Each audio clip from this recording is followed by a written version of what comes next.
Né, que eu tenho estado num estado de sensibilidade desde domingo, né? E junto com esse estado, uma dor de cabeça incrível, não sei porque até agora eu não tomei um Tilenol, já tinha que ter tomado. E eu queria agradecer esse convite para estar aqui. Eu estou muito feliz de conhecer a Ana Maria. É uma honra, né, encontrar uma mulher que tenha trabalhado na construção dessa nossa Constituição de 88. Eu estou sendo da Ana, já é uma pessoa, nós nos encontramos em alguns eventos, num evento que era comemorativo dos 25 anos do Estatuto da Criança, que nós fizemos aqui na casa. Na época eu era da Comissão da Criança e Adolescente. Eu abraço muito essa causa. Silvana é uma querida. Henrique, eu preciso de você. Eu preciso de você. Marisa é uma querida. Muito obrigada por ter me convidado e dar essa oportunidade. Realmente, os últimos acontecimentos tornaram a minha vida completamente diferente. Hoje, a gente está aqui falando sobre 30 anos de Constituição. E poucos sabem que eu nasci em 1973, meu pai tinha acabado de ser preso, meu pai foi preso em abril por conta do AI-5 e ele foi solto só em 79 com a anistia. Então foram 6 anos de prisão por conta de um sistema. O prejuízo já tinha sido causado quando ele foi solto, porque foi a primeira infância que foi completamente roubada. Eu me lembro muito de visitar meu pai na cadeia, então a rotina já era, né, de ter um pai distante e, infelizmente, em função dessa situação, é muito difícil passar incólume. E o meu pai acabou se transformando num missionário, foi ganhar o mundo e meus pais se separaram e eu tive uma mãe muito guerreira que criou a minha irmã praticamente sozinhos. Então já existe um gene aí e eu fico muito triste quando eu percebo que existe um número muito significativo de pessoas que não percebem que essa Constituição que nós temos, ela é resultado de uma luta. Ela foi conquistada, não é algo que foi dado. E é muito difícil encontrar pessoas com discursos que são discursos de completa ingratidão. Ingratidão porque não conseguem reconhecer que muito se trabalhou para que hoje nós tivéssemos determinados direitos. É muito difícil ouvir uma mulher, por exemplo, dizendo que é contra o feminismo quando ela hoje tem direito ao voto. Então, dá vontade de falar o seguinte: bom, já que você é contra o feminismo, faz o seguinte, não vai votar não. Não vai votar porque várias feministas se sacrificaram muito para que hoje você pudesse votar. Então, existe toda uma geração de pessoas que simplesmente receberam de mão beijada aquilo que foi conquistado por tantas pessoas que se sacrificaram. E eu percebo, então, que nós vivemos numa sociedade sem memória. É uma sociedade que não reconhece o seu passado. É uma sociedade que não entende que se você não se lembra dos erros do passado, se você não reconhece as lutas do passado, você vai repetir esses erros. E hoje nós vivemos no imediatismo. Então a ideia é o seguinte: eu quero resolver o agora. Essa situação de ódio que a gente vive é muito em função do agora. Quando sábado nós decidimos ir à manifestação, uma amiga falou assim: você vai na manifestação pró-PT? Eu falei assim: olha, eu não sou PT. Mas essa manifestação só vai beneficiar o PT. Eu falei: olha, eu acho que a gente tem que pensar a longo prazo.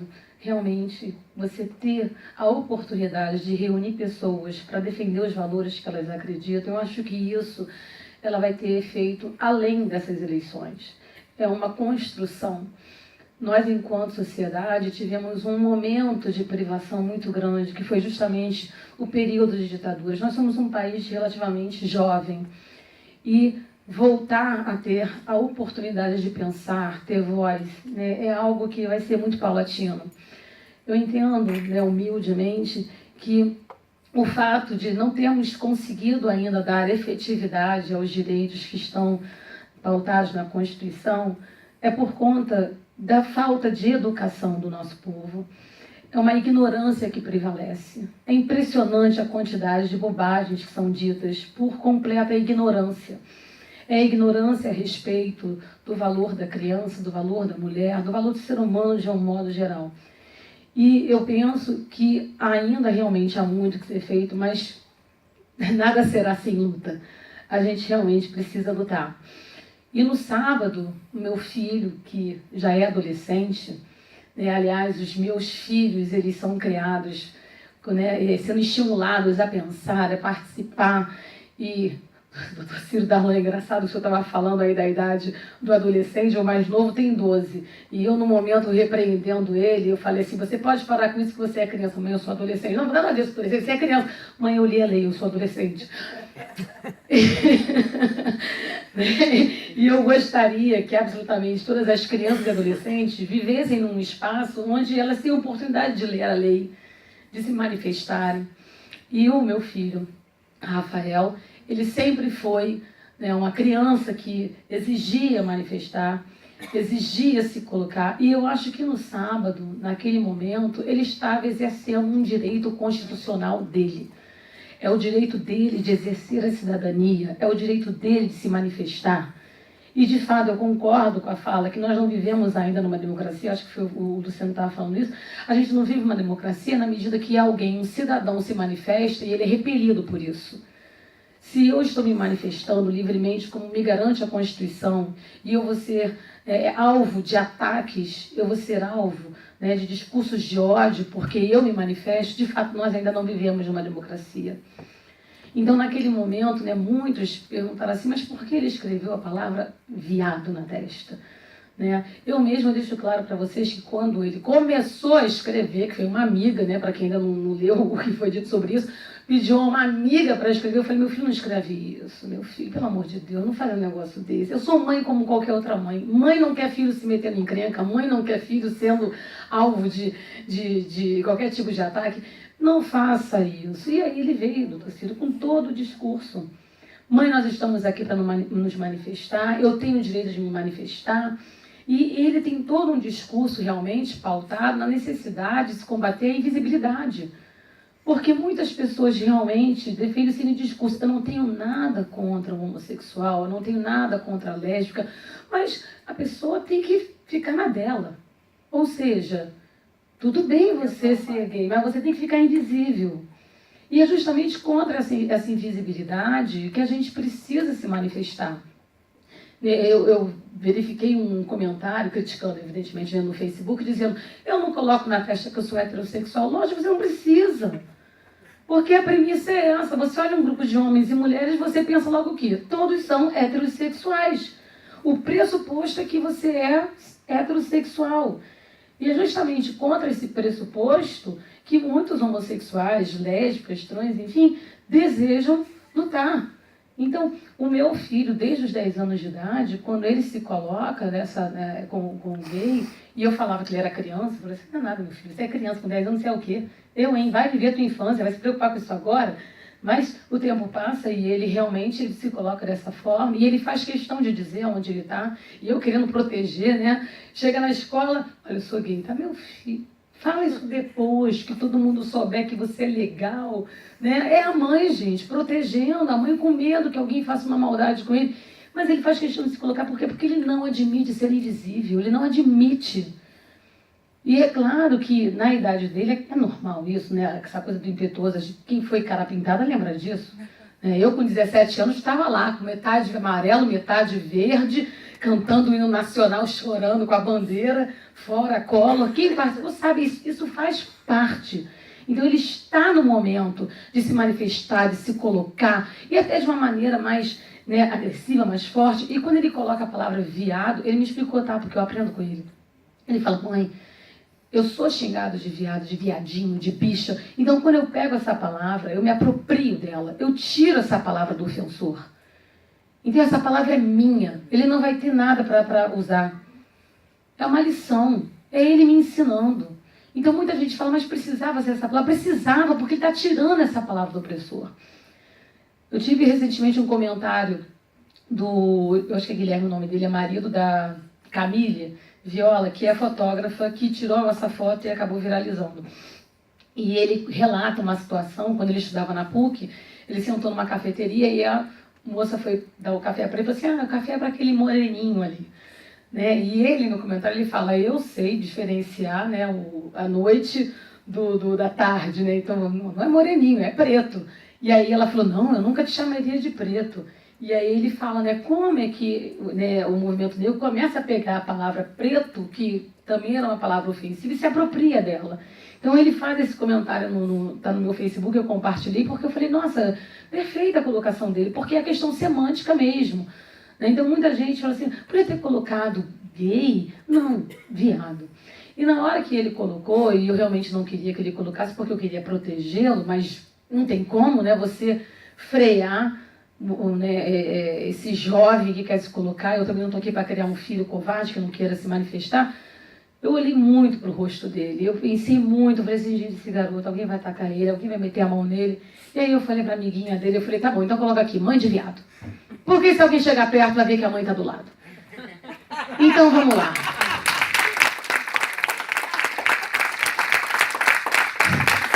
Um monte de gente hoje chega para mim, como aqui, e fala assim, né, mas foi um ato de coragem. Gente, não foi ato de coragem, gente. Não foi ato de coragem, foi ato de desespero.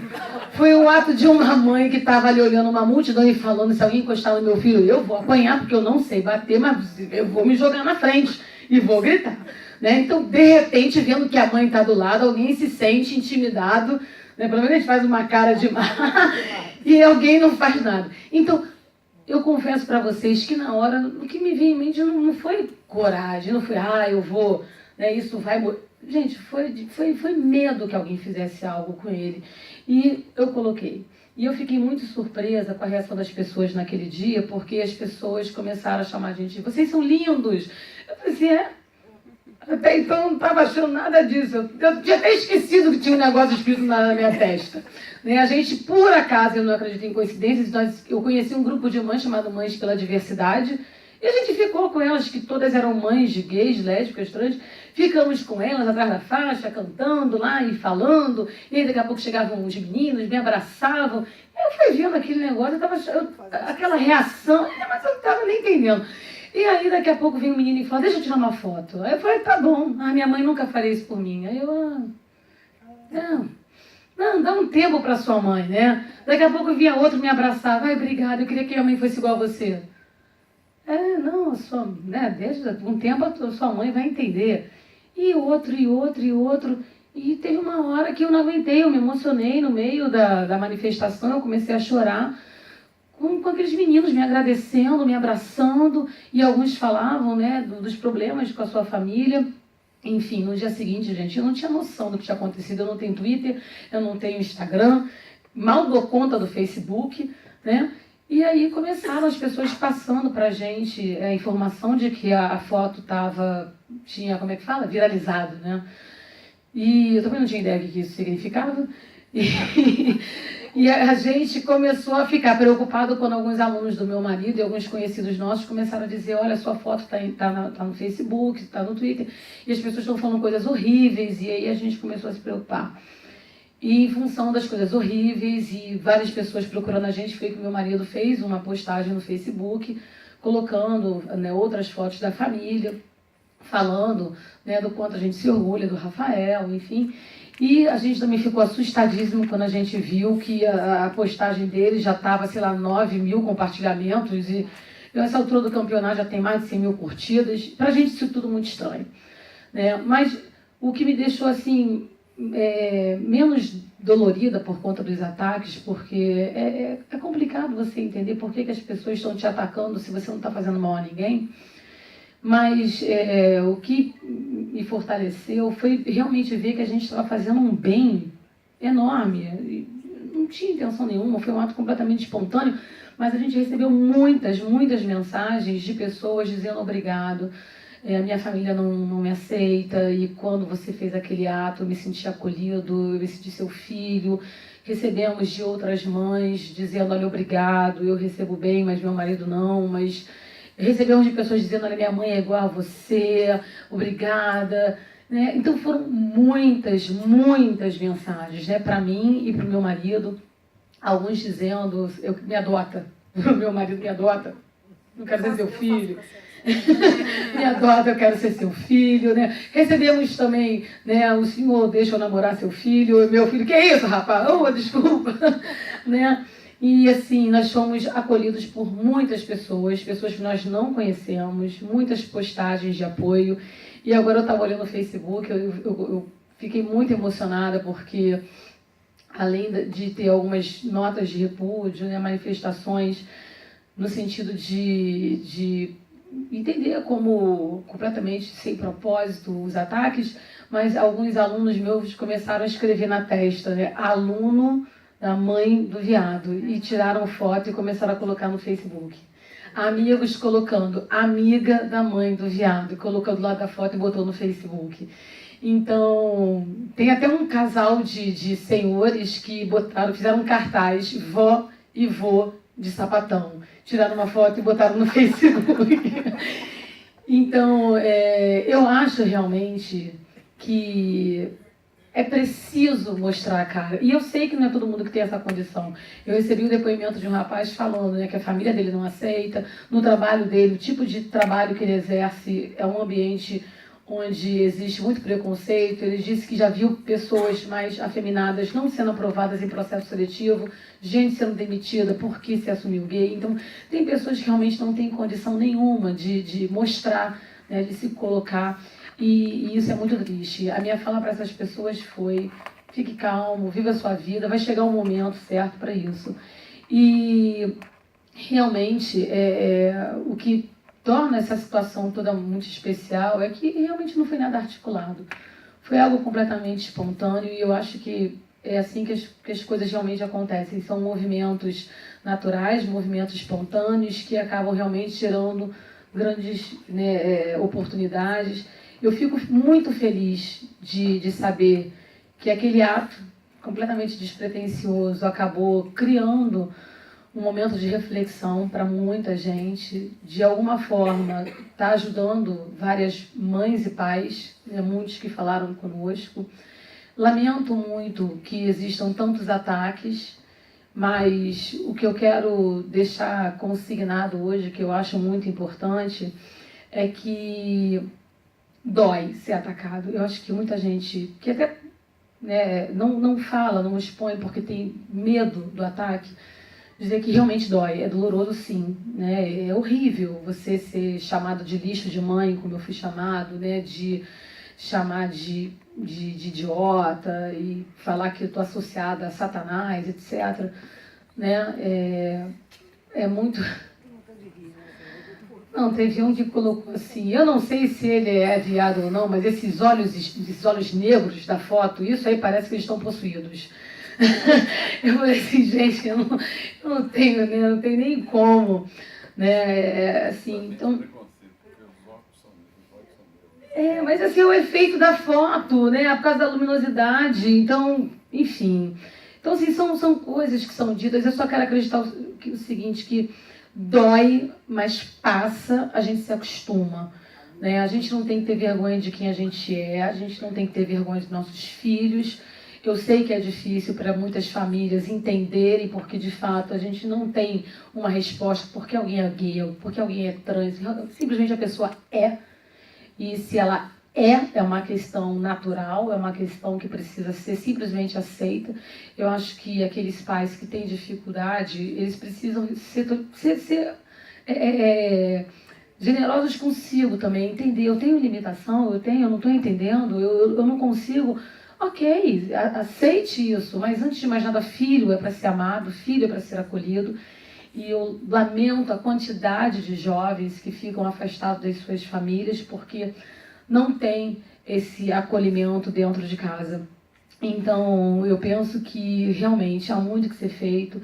Eu lamento que, de fato, você tem razão, muitos dos nossos representantes têm faltado, né, quando é possível abraçar a demanda dessa comunidade, porque vai que eu perco o voto com isso. Mas eu acho também que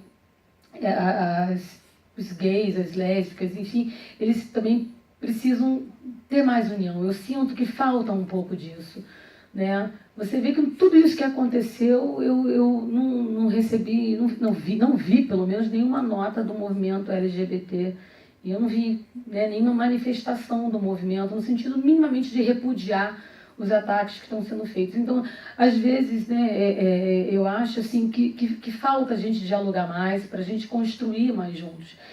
E aquele teu negócio, quando eu digo que eu preciso de você, por exemplo, é porque a necessidade faz o sapo pular. Eu já estou nessa situação, eu já estou sendo, né, extremamente criticada, violentada. Então, na medida que a gente entra, né, numa luta como essa, agora a gente não vai sair. Né? Então, na medida que nós já aparecemos, já estamos sendo criticados, daqui para frente isso só vai nos fortalecer, nós vamos continuar. Eu estou aberta para ir a qualquer lugar, para falar com qualquer pessoa, para discutir a respeito, e inclusive para poder conversar com outras mães que quiserem conversar comigo, outros pais, porque eu acho que a gente tem que desmistificar isso, tem que falar mais a respeito, nós temos que nos ajudar. E realmente, em 30 anos de Constituição, eu acho que precisamos dar mais efetividade aos direitos das crianças, das mulheres, né, da população LGBT. Eu estou aprendendo ainda, tá? LGBTI, né?